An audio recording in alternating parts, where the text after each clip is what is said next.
जय हिंद दोस्तों। आज हम जानेंगे जो कि रचना के आधार पर वाक्य के भेद।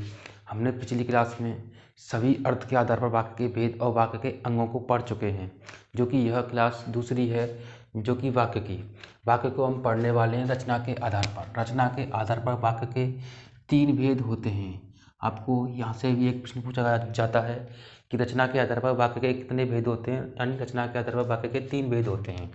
कौन कौन से होते हैं? सरल वाक्य, संयुक्त वाक्य और मिश्रित वाक्य। इन तीनों वाक्यों से आपके एग्जाम में 2 से 3 नंबर का प्रश्न बनता ही है, क्योंकि यहाँ से ज़्यादातर से जो प्रश्न बनते हैं यहीं से 2 से 3 नंबर के प्रश्न बनने की ज़्यादा संभावना रहती है। वीडियो एंड तक देखें, बहुत ही मज़ा आने वाला है, क्योंकि इसको पढ़ने के बाद बहुत ही सरल लगेंगे संयुक्त वाक्य, साधारण वाक्य, मिश्रित वाक्य, क्योंकि ये सभी वाक्य हम बहुत आसान भाषा में जानेंगे। जैसे सरल वाक्य क्या होते हैं? जिन वाक्यों में एक ही समापक क्रिया, यानी जिन वाक्यों में एक ही उद्देश्य हो या एक ही विधेय हो, यानी एक ही उद्देश्य और एक ही विधेय हो, तो क्या कहलाता है? सरल वाक्य कहते हैं। सरल वाक्यों में एक ही समापक क्रिया होती है, यानी जिन वाक्यों में या तो एक ही उद्देश्य हो या एक ही भेद हो या फिर एक ही समापक क्रिया हो, तो कैसे वाक्य कहते हैं? सरल वाक्य, या इनको साधारण वाक्य भी कहा जाता है। जैसे उदाहरण से समझते हैं, शिल्पी ने भोजन किया, तो ये क्या है? एक ही क्रिया है और एक ही कर रहा है। यहाँ पे कौन कर रहा है? शिल्पी। इसी प्रकार सुरेंद्र पत्र लिखता है, सुरेंद्र यहाँ पे केवल सुरेंद्र अकेला है, यानी एक ही क्रिया हो रही है क्योंकि एक ही पत्र लिखा जा रहा है। इसी प्रकार मुकेश पढ़ता है, यानी एक ही समापक क्रिया हो रही है। इस प्रकार हम पहचानते हैं। और यहाँ पे एक और तरीका है पहचानने का, जैसे इन शब्दों में एक ही क्रिया है, किया, करता है, करेगा, ये हमेशा पीछे लगा होगा। और ये वाक्य कैसे होंगे? सरल या साधारण वाक्य होंगे। इन्हीं वाक्यों को साधारण वाक्य या सरल वाक्य के नाम से भी जाना जाता है।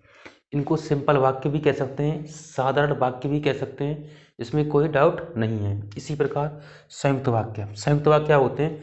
जिन वाक्यों में 2 या 2 से अधिक सरल योजक वाक्य जो कि इनसे जुड़े हों, कौन कौन से? जैसे और, एवं, तथा, या, अथवा, इसलिए, अतः, फिर भी, तो, नहीं तो, किंतु, परंतु, उसने, लेकिन, पर, इन आदि शब्दों से जुड़े हों तो उन्हें संयुक्त वाक्य कहते हैं। जब यानी कोई 2 वाक्य, जब मैंने आपको पिछली जो क्लास कराई थी, उस क्लास में मैंने आपको स्पष्ट बताया था कि अगर हम किसी 2 क्लम्पों को एक बोल्ट के माध्यम से जोड़ते हैं, यानी 2 क्लम्पों को हम एक बोल्ट के माध्यम से जोड़ते हैं, तो वो बोल्ट होता है, तो किसका कार्य कर रहा है? जोड़ने का। इसी प्रकार यहाँ पर जो रचना के आधार पर हम वाक्य कर रहे हैं, जैसे यहाँ संयुक्त वाक्य है, जैसे और, एवं, तथा, या, अथवा, इसलिए, अतः, यानी A to Z, इन सभी के द्वारा जो वाक्य जुड़ता है उन्हें संयुक्त वाक्य कहते हैं। इन वाक्यों को पहचानने का एक तरीका यही है, यानी जिन वाक्यों के बीच में ये सभी शब्द बीच में लगे होंगे तो आप अच्छे से पहचान सकते हैं यहाँ कैसा वाक्य? संयुक्त वाक्य है।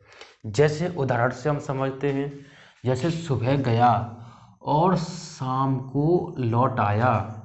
इसी प्रकार प्रिय बोलो पर असत्य नहीं। इसी प्रकार वाक्य में बीच बीच में ये जुड़े होंगे तो आप आसानी से संयुक्त वाक्यों को निकाल सकते हैं। उसने बहुत परिश्रम किया किंतु सफलता नहीं मिली। इसी प्रकार सूरज निकला तभी बादलों में छिप गया, लेकिन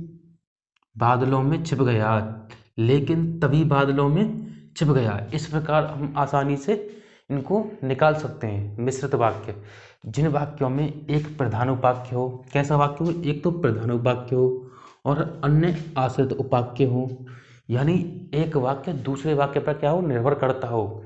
यानी जो पहला वाक्य होगा वो कैसा होगा? प्रधान होगा, और जो पीछे के वाक्य होंगे वो पहले वाक्य पर निर्भर करेंगे। इस प्रकार जैसे ये वाक्य जुड़े होंगे कि, जो, क्योंकि, जितना, उतना, जैसा, वैसा, जब, तब, जहाँ, वहाँ, जिधर उधर अगर यदि तो ये एक ही है, क्योंकि यदि यदि किसी वाक्य के प्रारंभ में और तो वाक्य के मध्य में जुड़ा होगा, यद्यपि और तथापि। इन वाक्यों से ये सभी जुड़ कैसे होते हैं, मिले जुले हुए होते हैं, तो उन वाक्यों को कैसे कहते हैं, मिश्रित वाक्य कहा जाता है। यानी मिश्रित वाक्य कौन से होते हैं, मिश्रित वाक्य वे होते हैं जो एक वाक्य को दूसरे वाक्य से जोड़ने का कार्य करते हैं। जैसे हम किसी को मिक्स कर दें तो क्या होता है, वो मिक्सर बन जाता है। इस प्रकार से वही वाक्य जो एक वाक्य दूसरे वाक्य से क्या होता है, जुड़ा हुआ होता है, उससे वाक्य को क्या कहते हैं, मिश्रित वाक्य कहते हैं। जैसे उदाहरण से समझते हैं, मैं जानता हूं कि आप परीक्षा में सफल हो जाएंगे। मैं जानता हूं कि आप परीक्षा में सफल हो जाएंगे। इसी प्रकार यदि परिश्रम करोगे, यदि यदि आगे आ गया, जो ही मैंने आपको बताया था, जो कि प्रारंभ में यदि आगे आ गया और तो मध्य में आ गया, उत्तीर्ण हो जाओगे। इस प्रकार आप आसानी से सरल वाक्य, संयुक्त वाक्य, मिश्रित वाक्य को आसानी से हर प्रश्न को 1 सेकंड के अंदर अपने सवाल को कर सकते हैं एग्जाम में। वीडियो अच्छी लगे तो जरूर लाइक करें, चैनल पर भी नए हो तो चैनल को जरूर सब्सक्राइब करें। जय हिंद, जय भारत।